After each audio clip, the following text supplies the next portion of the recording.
নেতৃত্বে যে সমস্ত শ্রীমতীরা এগিয়ে এসেছেন এবং যে সমস্ত শ্রীমতীর সহায়তায় এত সুন্দর করে শ্রীমতীর দরবার চলছে, তারা কিন্তু প্রত্যেকে নারী। মাথায় রাখতে হবে। এক্ষুনি দাদা বলেছেন, আমরা নারী, আমরা সব পারি। আমাদের অভিধানে পারি না কথাটা একদম নেই, সেটা আমরা বিশ্বাস করি না। আমরা পারবই। মহুয়াদি বলেছেন একটা হর্ষই যোগ করে নেব, তাহলেই দেখব যে কোনো অসম্ভবকে আমরা সম্ভব করতে পারবো। আর কি? কিন্তু শব্দমালাতে কিন্তু বলে একটি শব্দ আছে, সেই কিন্তু আমাদের বারবার দেখিয়ে দেয় যে আলোর ছটার পেছনের অন্ধকারটা কত গভীর।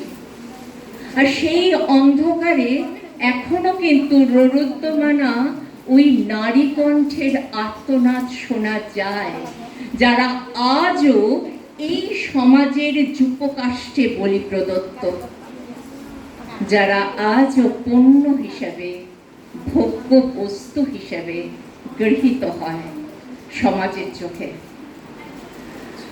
আমি এতক্ষণ তো সমস্ত পজিটিভ কথা শুনেছি, কিন্তু ওই যে বললাম, শুধু পজিটিভ হয় না, নেগেটিভকে নিয়েই আমাদের এগোতে হবে।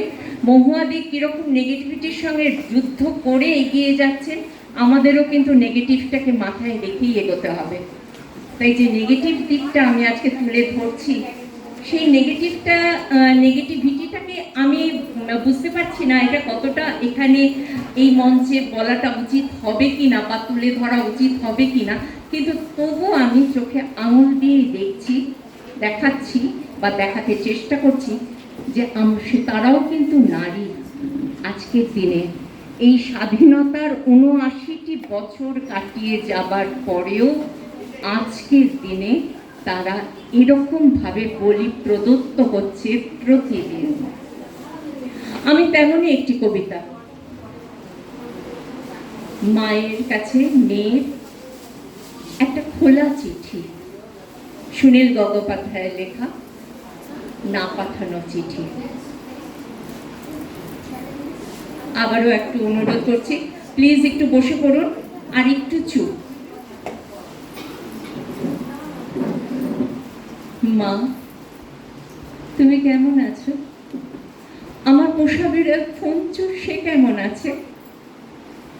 সে রাত্রিরে কার পাশে শোয়ে?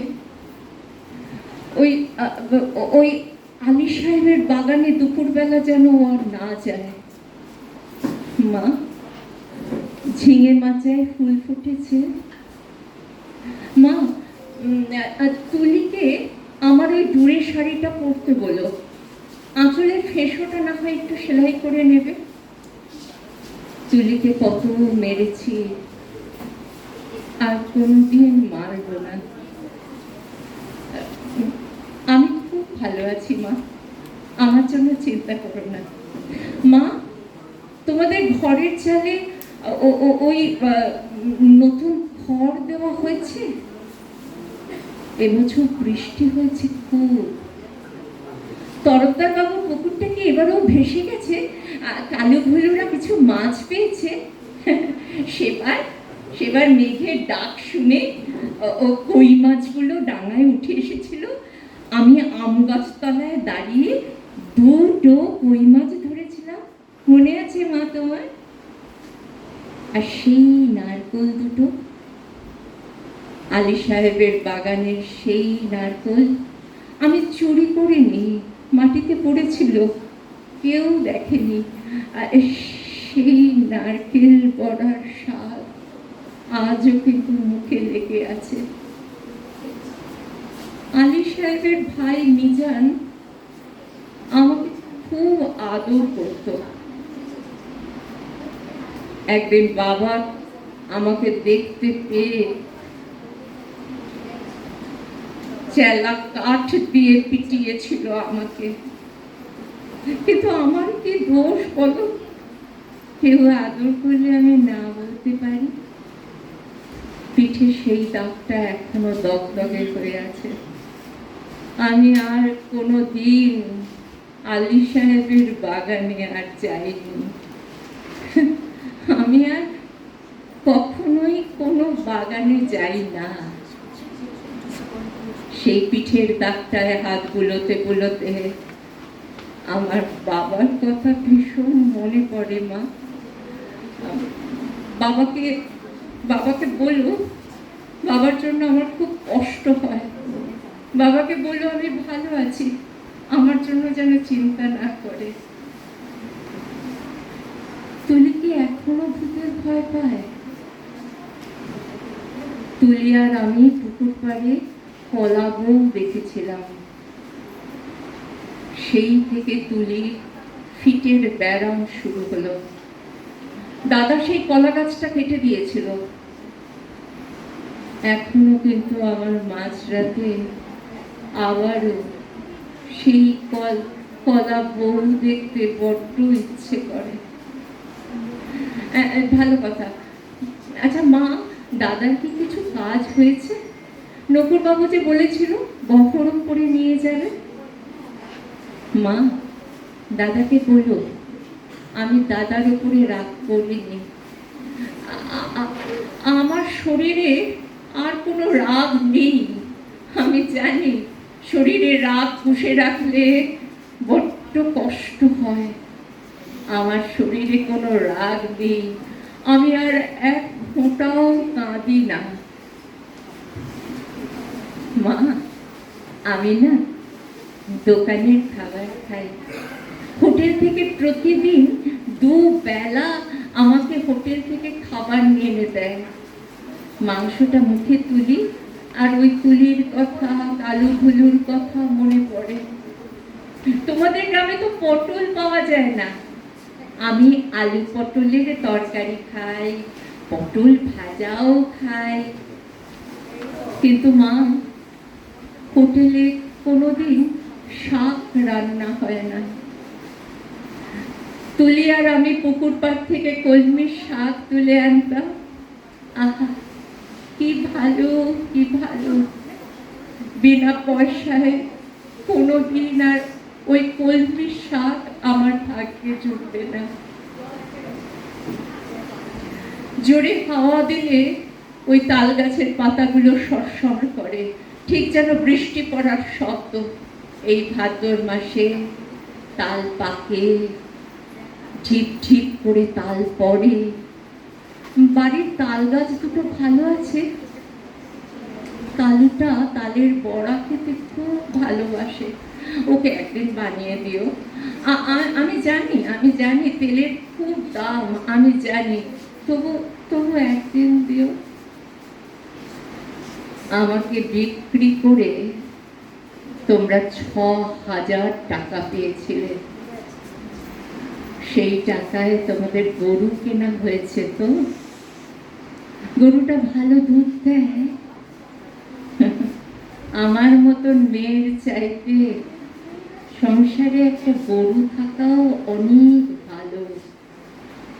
গরুর দুধে সংসারের সুসার হয়, গরুর বাছুর হয়, তাতেও কত আনন্দ হয়। আর বাড়িতে কন্যা সন্তান থাকলে তার কত জ্বালা। তাকে শাড়ি দাও রে, দুবেলা দুমুঠো ভাত দাও রে, বিয়ের জন্য জোগাড় করো রে, ওই পাড়ার হাবুল শ্রীধর মিজানের হাত থেকে মেয়েটাকে বাঁচাও রে। আমি কি জানি না? আমি কি বুঝি না? আমি সব বুঝি, সব বুঝি। আমাকে কেন বিক্রি করে দেওয়া হয়েছিল তাও বুঝি। তাই তো আমি আর রাগ করি না। আমার কোনো রাগ নেই, কোনো অভিমান নেই।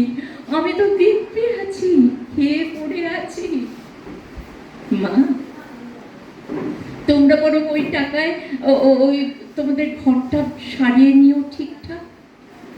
কালু ফুলুকে স্কুলে পাঠিও, তুলিকে ব্রজেন ডাক্তারের ওষুধ খাইও। মা, তুমি একটা শাড়ি কিনো, বাবার জন্য একটা ধুতি, আর দাদার একটা ঘড়ির বড় শখ। তা কি ওই টাকায় কুলোবে?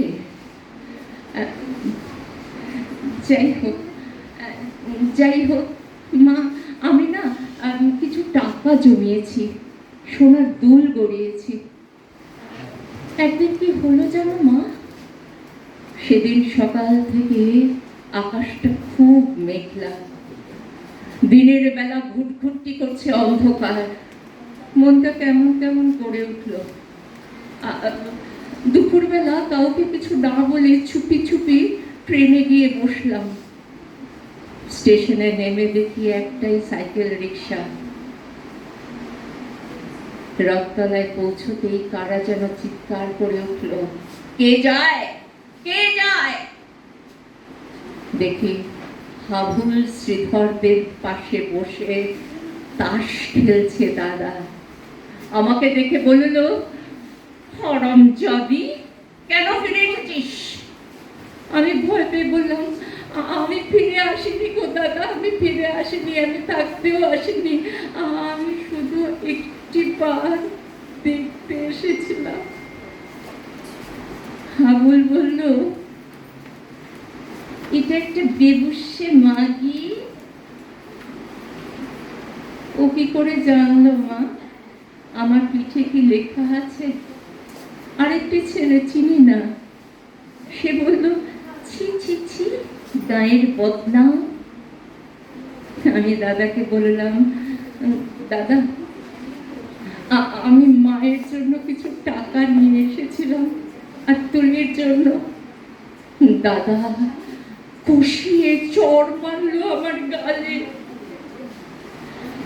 আমার বিক্রির টাকা, হকের টাকা, আর আমার রোজগারের টাকা, নোংরা টাকা। দাদা সে টাকা ছোবে না, ছিনিয়ে নিল শ্রীধর আর আমাকে দূর দূর করে তাড়িয়ে দিল। দাদা তো ঠিক কাজই করেছে, তাই না মা? দাদা ঠিক কাজই করেছে। আমি তো আর দাদার বোন নই। আমার টাকা নিলে সংসারের অকল্যাণ হবে, দাদা তাই ওই টাকা ছোবে না। আমি আর দাদার বোন নই, তোমার মেয়ে নই, তুলির দিদি নই।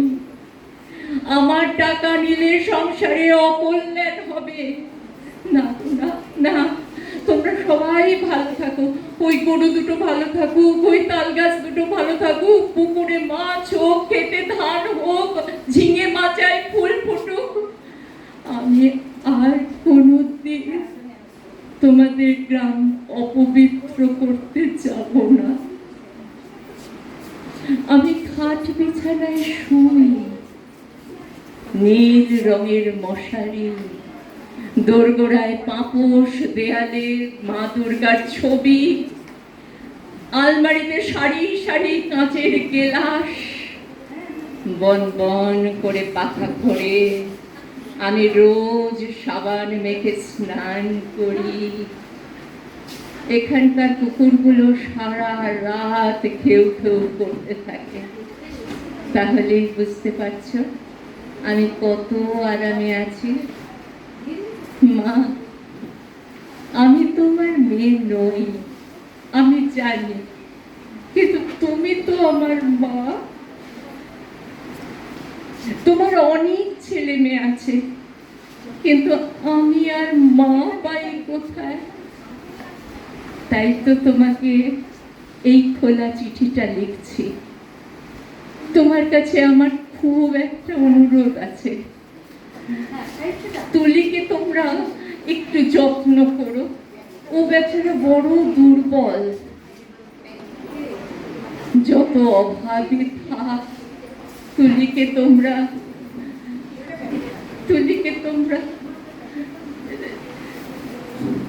দুটি পায়ে পড়ি মা, তোমার দুটি পায়ে পড়ি।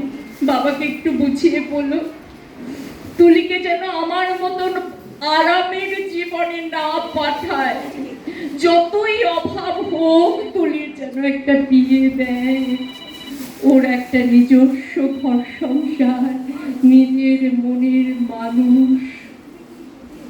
আর যদি তোমরা ওকে বিয়ে দিতে না পারো, ওকে বলো ও যেন গলায় দড়ি দিয়ে মরে।